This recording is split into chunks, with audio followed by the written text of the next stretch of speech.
Слава Украине! Привет всем от Полонского. Президент Украины Владимир Зеленский назвал российскую делегацию, так называемую, которая прибыла в Турцию, бутафорской.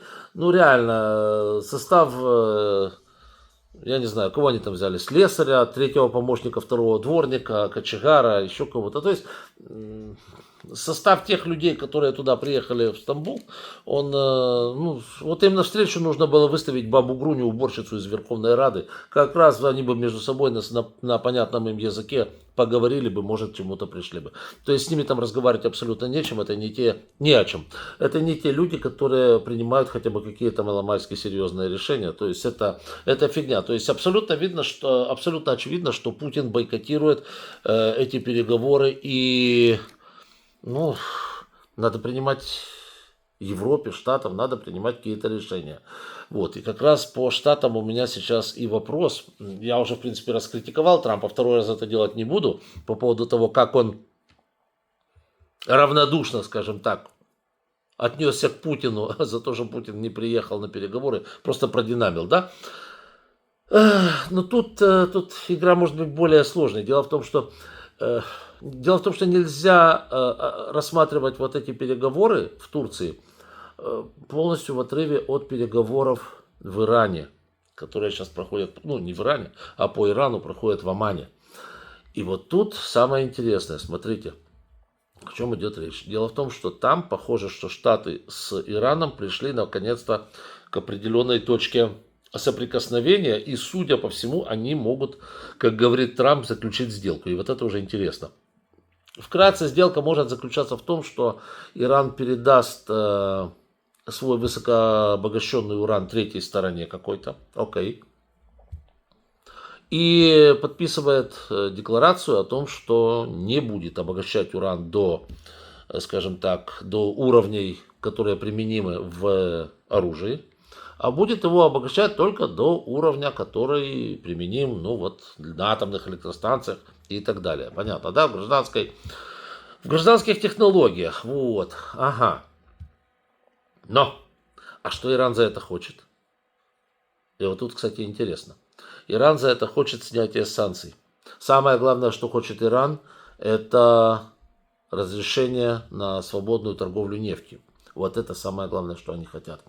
Смотрите, на сегодняшний день Иран, конечно, торгует нефтью, но в очень-очень урезанных объемах и с очень-очень ограниченным кругом компаний. Короче говоря, это торговля, которая просто позволяет Ирану поддерживать жизнедеятельность государства и кормежку населения. Все, не более того.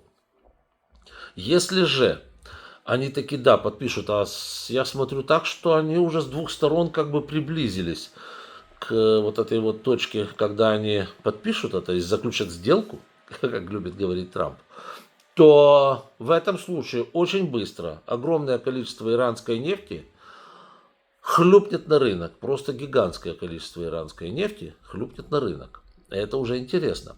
Причем, понимаете, Ирану нужны бабки. Он столько десятилетий, я хотел сказать столько лет, да нет, столько десятилетий находится под санкциями, что они уже забыли вкус нормальных денег. То есть им разрешают, я же говорю, продать нефть, ну, в количестве там для подножного корма. И все.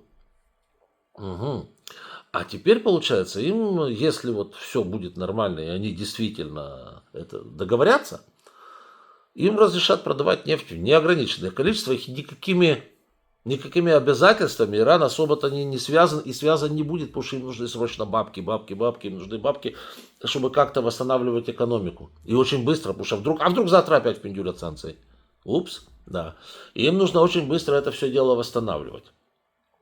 Кстати, я так понимаю, что там не только речь идет уже о возможном ядерном оружии у Ирана, а также идет речь о других военных производствах, в частности беспилотниках и так далее, и так далее. То есть там довольно-таки серьезный документ, но по концовке Иран получает самое главное, то, что он хотел, это возможность экспортировать нефть. И к чему приведет тогда выхлюпывание на мировые рынки такого количества иранской нефти, которой сейчас нету там, ну, как к чему? Падению цен на нефть.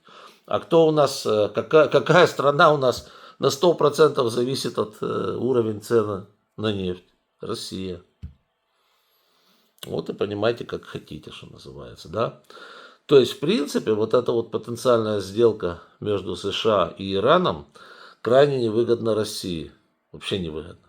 Потому что цена на нефть однозначно упадет. И крайне выгодно нам. Как вот это ни странно все выглядит, но уж Иран наш враг, это все понятно. Но если Иран, как говорится, поставить в правильные рельсы и направить в правильном направлении, чтобы он не занимался глупостями, занимался, зарабатывал просто деньги себе и жил бы, никого не трогая, то тогда было бы все классно. Цена на нефть рухнула бы, Путин остался бы без штанов, на Ближнем Востоке было бы спокойнее, там Хизбалла успокоилась бы немножко, это самое. Вот. А нам самое главное, что у нашего врага будет намного меньше денег.